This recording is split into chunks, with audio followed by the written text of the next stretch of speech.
gadrungan karo niken sesuk asam uratku kambuh. Amin. Ah kok. Cai dia.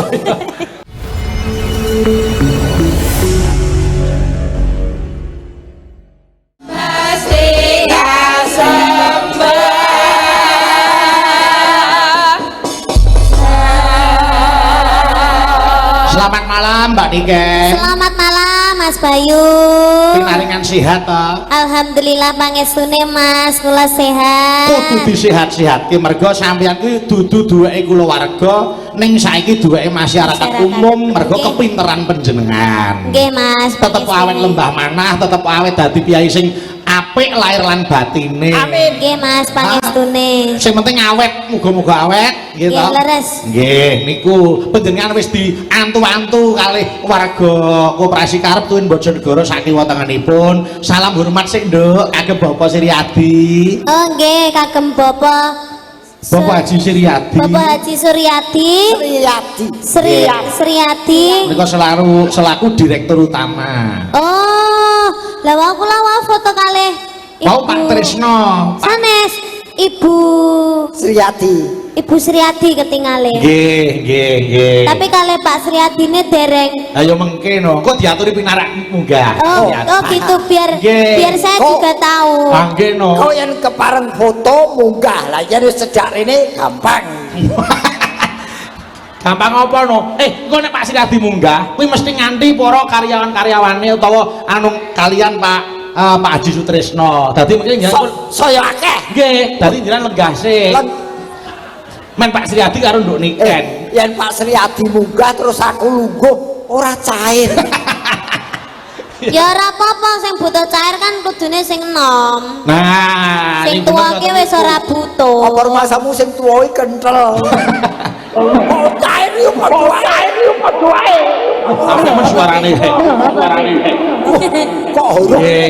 Nduk Niken iki ulang tahun Koperasi Karep yang ke-49. Semoga Koperasi Karep Bojonegoro dan juga khususnya buat Bapak Suryadi semakin jaya, Amin. semakin sukses, Amin. semakin lancar, Amin. semakin apa ya Mas? Semakin kuncoro gitu saya Untuk kundang Koperasi buat Karep. masyarakat itu loh. Oh, Semakin saya rukun, saya makmur masyarakate. Pak. Gitu. Mas Riyadi donganipun lare kang tasih polos mandi. Benten kali dongane sing gondol 50.000 yo. Ngapa toh? Kok gondoli piye? Dilungi kok gondol. Aku dendam pokoknya aku. Kok dendam? Jadi kira polos bocah iki. lah, kuwi 50.000 lha iki apa? Ingsun pribadi. Iki apa Pak De? Iki kok dalange khusus aku satu. Iki khusus sampean. Hah? Sampean ora sir ngewehi aku to. Jare aku sampean pek putu. Niken iki apane jenengan? Ya sak putuku. Lah iya mbae iki nek ketemu putune mesti ya nyangoni, mosok ya mung meneng wae. Wis suwi lho ora ketemu. Lah iya, wis suwe to, Nduk Niken ora ketemu karo Mas Gareng. Ya mosok ya tega. Ayo.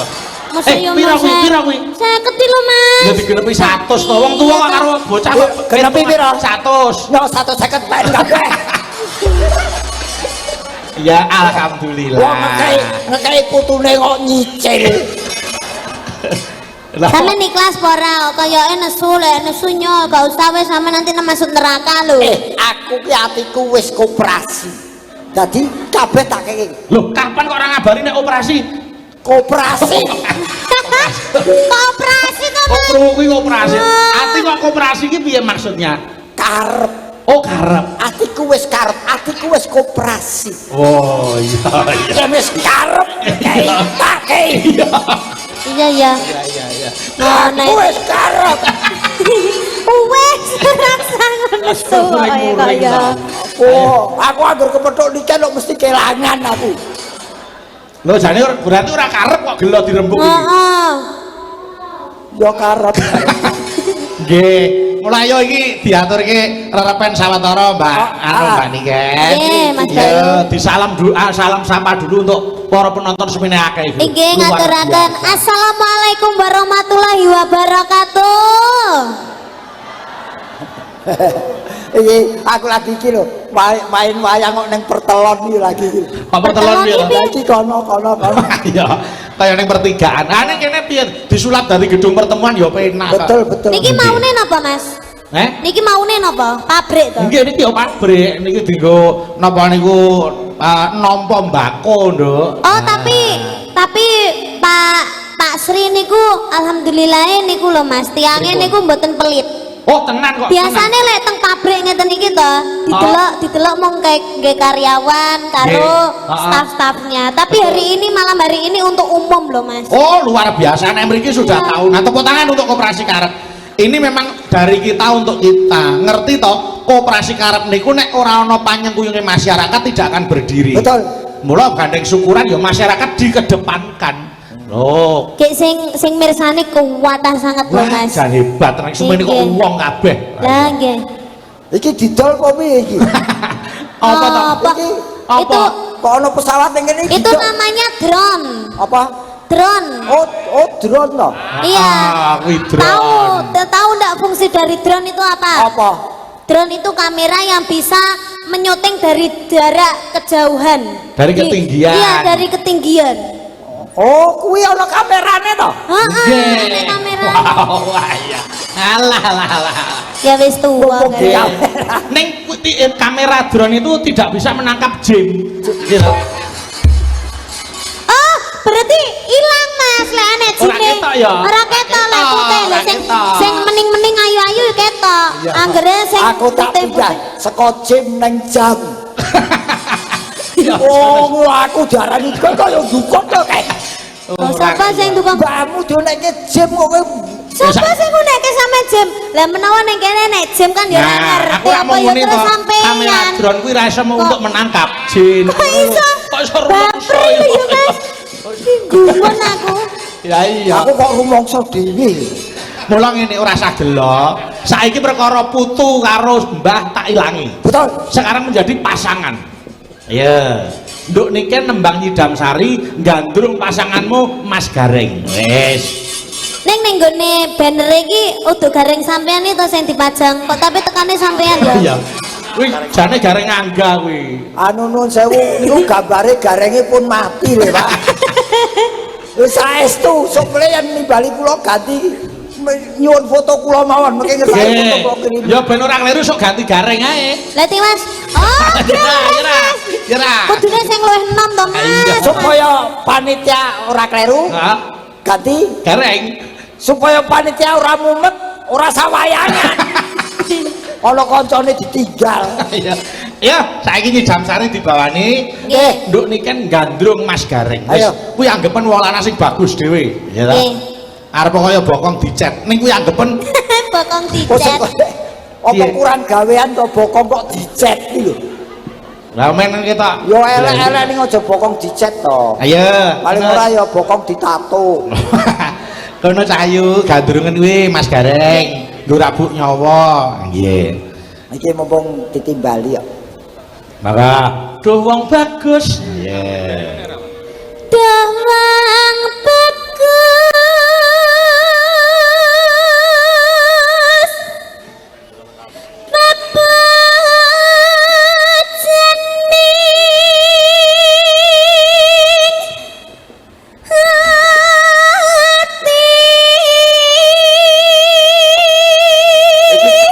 Jane niken iki statusnya apa to? Lah ya penyanyi waranggono lho. Penyanyi polahe kok bajak laut. Piye to eneng apa to? Jawel wong bagus ki kekasih sing alus. Lah mah aku ben gandrung wong mesti lek dijawel mesti ngene ya mending tak ngenekne ae. Manut to, manut to. Arang-arang nduk gandrung ayu. Oh, arang-arang piye gadrungan karo niken sesuk asam uratku kambuh. Amin. Ah, kok. Kae dia. Oh sehat kok asam urat, asam lambung kok ya. Ayo, rene. Kok asam lambung? Eno. Ayo. Sawangan lampu kaya ono sing mati siji. Lah, kalau dirembuk. Dah iya.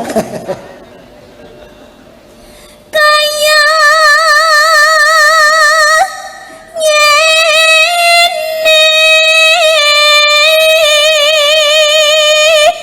mang nandang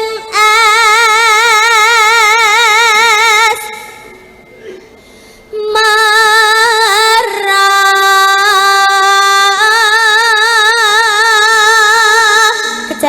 manis tadi. Ngene apa sing biasa? Joget sing biasa. Asam urat, asam lambung, kencing manis. Aku ki gareng di laboratorium. Di sini penyakit kok. Ya sing gagah. Aja koyo Ya aja dadi atimu. Saking senenge ngatiku polahku kaya ngono mah. Oh, nggih. Yo ganti Mas Gareng sing gandrung. Duh, Apa to awakku dhewe? aku ora nyimak mau. Iya. Apa to awakku dewe. aku mlaku nggih Kacang Mas. Kakang Mas ora Kacang Mas. Lah mlaku-mlaku rene Iya, lho. mlaku rono. Digandeng Ken, gandengen Ken, Mas Gareng digandeng. Nah, jan kaya putune ngeterke mbane puskesmas ya. Ora apa-apa, goleke kesehatan kok. Ora roman ra paten. Aja nesu to. Cek gula. Kencing manis Lah biasane wis tuwa iki kudu cek ngono kuwi. Yo cek-cek ning ora kakan penyakit kok. Ya, do dewa, nduk Ken. Ayo wis Dademu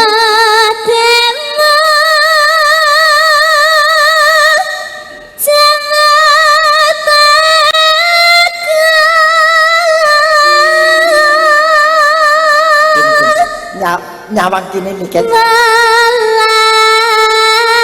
Malas sana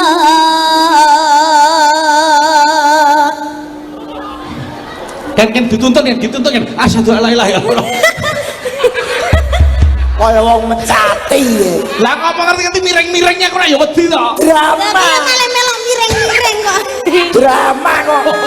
Ya tapi yo rene gandrung kok miring-miring ngene. Aku Bayangke sering. lek terus pamane zaman Gen Z apalagi ini zamannya zaman cah nom-nom. Pacaran nganti miring-miring ngene iki yo rene to Pak De, Yo, Pak ning De. yo, terus aja dituntut kon maca syahadat yo koyo mecati. Wis sampean Islam ora? Yo Islam. Iya Islam ki maca syahadat ki yo rene salahe. Ning yo Malah aja terus kok- kaya wong mecati ngono to. Tutupno Yai. Iya. Pun kakang tansah midhangetake. Ya, besok kapan? Ya. Besok kapan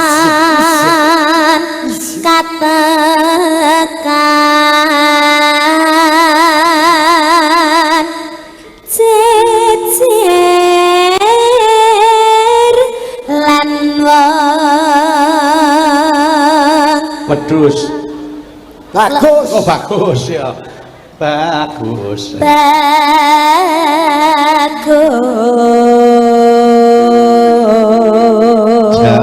bagus Upama sira Upama sira nakoda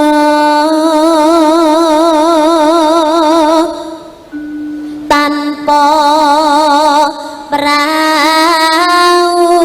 prau sasat sarah sarah Ing Jaladri. ing Jaladri.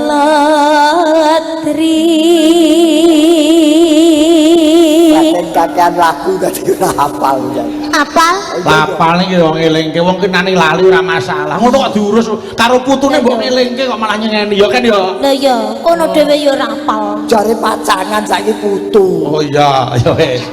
Iya. Aku wis ndak kuat kok dadi pasangane sampean kok. Wis ora kuat piye ta. Oh, mulane anggar petuk, petal, petuk, putus. Kowe ora kuatan. Wis ganti Yo, wong ora. piro wae. Ora, yo urung jodone. Iki sing konsentrasi ning sekolah. Saiki kelas piro to Cahayu? Kelas 2 SMA. Kelas loro SMA. Oh, nek Masa cedak karo wong lanang nggo semangat belajar. Iya. Ngono. Masa arep cedak karo wong tuwa. Tuwa ya ora apa-apa ning sing akeh duwite. Wah, kuwi apik kuwi. Ngono. Lah iki tuwa rene apa-apa ya. Wis tuwa tak kanggo. Keloro-loronen. Oh, alah ge. Yuk kan, jam tari, yuk. Lanjut. Sok. Nyidam sari